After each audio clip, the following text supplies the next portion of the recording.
everyone, and welcome to Channel 18 TV News. I'm Don Julian. In the news, a 59-year-old Sulphur Springs man allegedly failed to stop when involved in a vehicle crash and was later arrested for driving while intoxicated. The accident occurred on State Highway 154 just after 7:20 a.m. Saturday. DPS trooper Aaron Hanna found the suspect after the accident and arrested the man. Armando Avena Alvarez was charged with DWI and with failure to stop and render aid. Alvarez was released from jail Sunday on bonds totaling $11,000.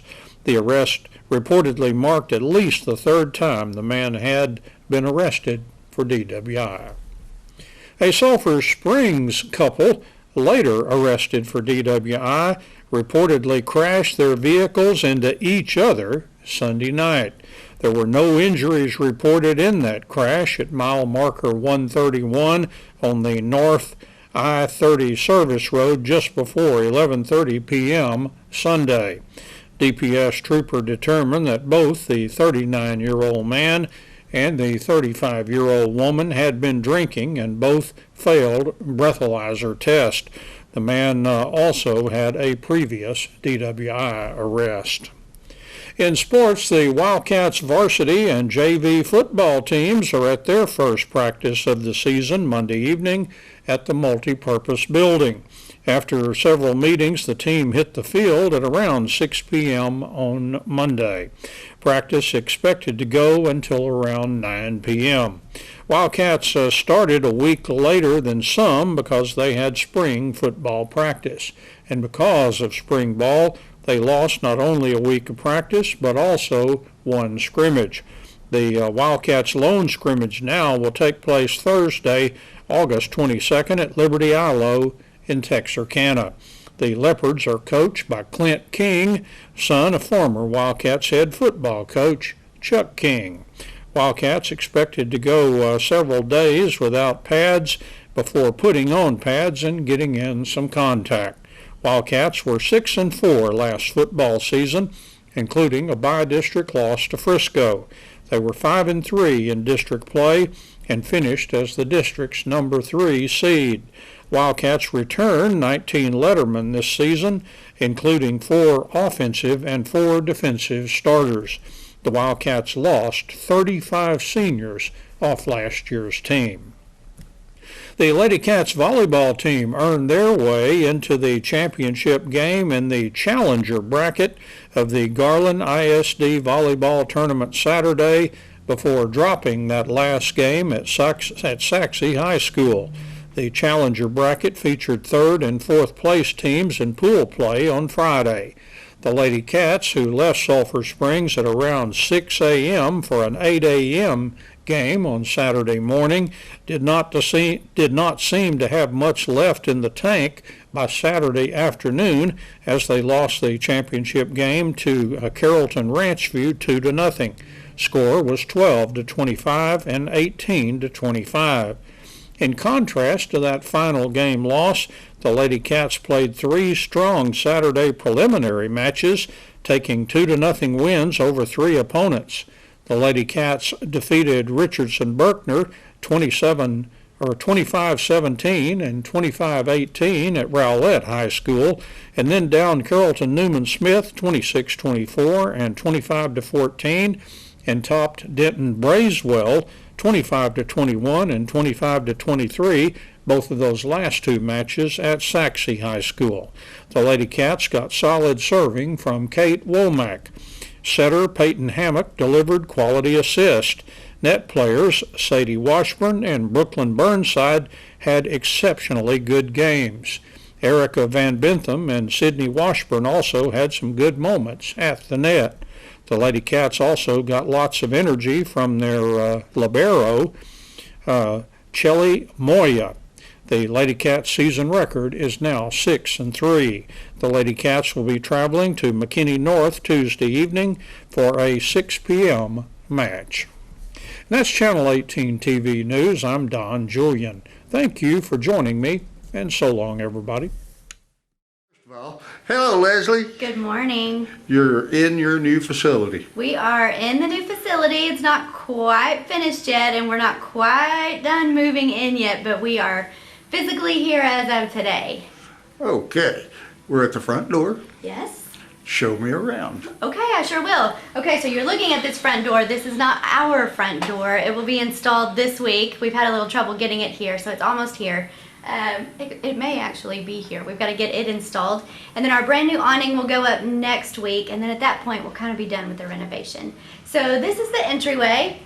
And let me take you in here first.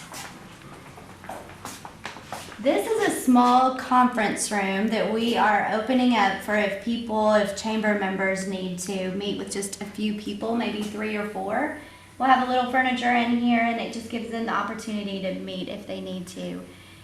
And talking about that, the Chamber is excited about being in this building because we're opening up what we are calling the Grow and Go program. And that is a program that incubators, and by incubators I'm talking about small businesses, baby businesses just starting out, can rent a space from us for very low rate each month, and it includes all of their electricity, water, utilities, internet, all of those kinds of things that they're going to need to start a business. And they can stay here and they can grow until they get big enough to kind of go out on their own. So we're calling that the Grow and Go program, and it is officially launching at the beginning of September. So that's exciting. So I'm going to take you there next down the incubator hallway that we call it. Maybe not because it's locked. Hold on, let's go this way.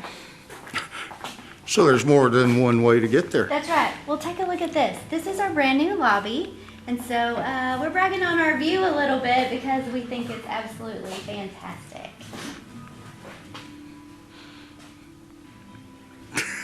Okay. Yes. Logan, say hello. Hello. This is Logan Vaughn, also known as Chester Copperpot. That's fine. You will never live that down, No, sir. I will not. So in the incubators, we have 4 different offices that are open up that people can get. I'm going to show you an example of one. Okay. They are decent size. It just allows you to be able to have the space you need in a location that's so great for everybody. What is that, about 10 by 12? I think 10 by 12, maybe 10 by 14, maybe 12 by 12. Okay. Rectangle, so 10 by 14 maybe. You say you have internet access, but they need to bring their own computer? Sure, sure.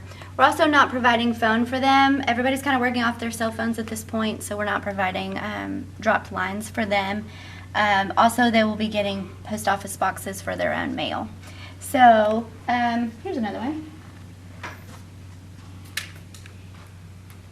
They're real good spots. I think they're going to be...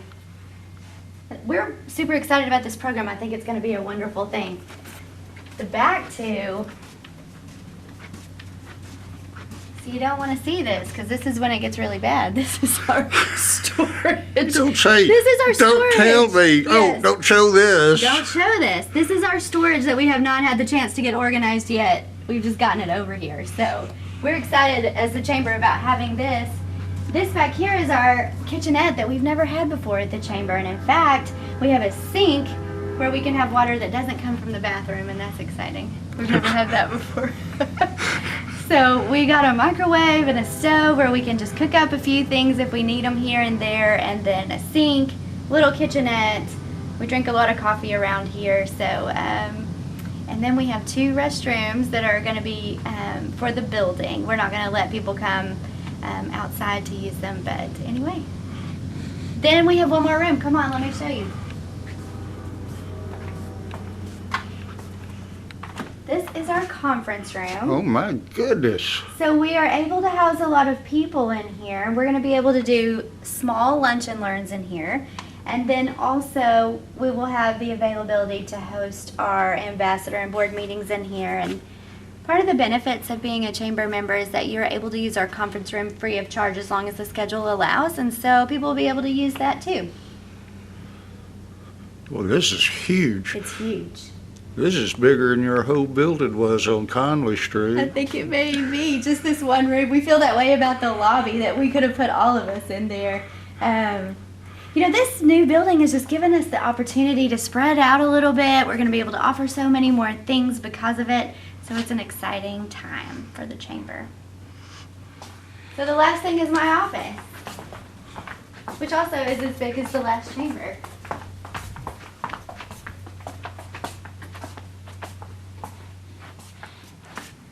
So this is my office, which doesn't have any windows. However, I learned on Friday that I can sit at my chair and see out the back door and see a little bit of some trees. So that's a good thing.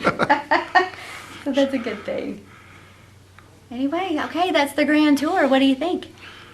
This is pretty awesome. But if this is your office, why were you sitting in the front when I walked in? Because of the view. You can't say no. You can't say no. So When'd you go to unpack? we're working on it, slowly but surely. We had to paint that, so it took a little bit of time. Is that the same one that you've always had? Yes, yes it is. So we painted it, and we're gonna get it filled up really soon. So Yeah, it won't take long. yeah, I would say that we are not completely functional at this point, but we're working on getting in here. So But you are open for business. that's right, we're open. If for somebody business. needed to come in and talk to Absolutely. you about chamber business, We're ready for you. front door's open. That's right. Our temporary front door is open.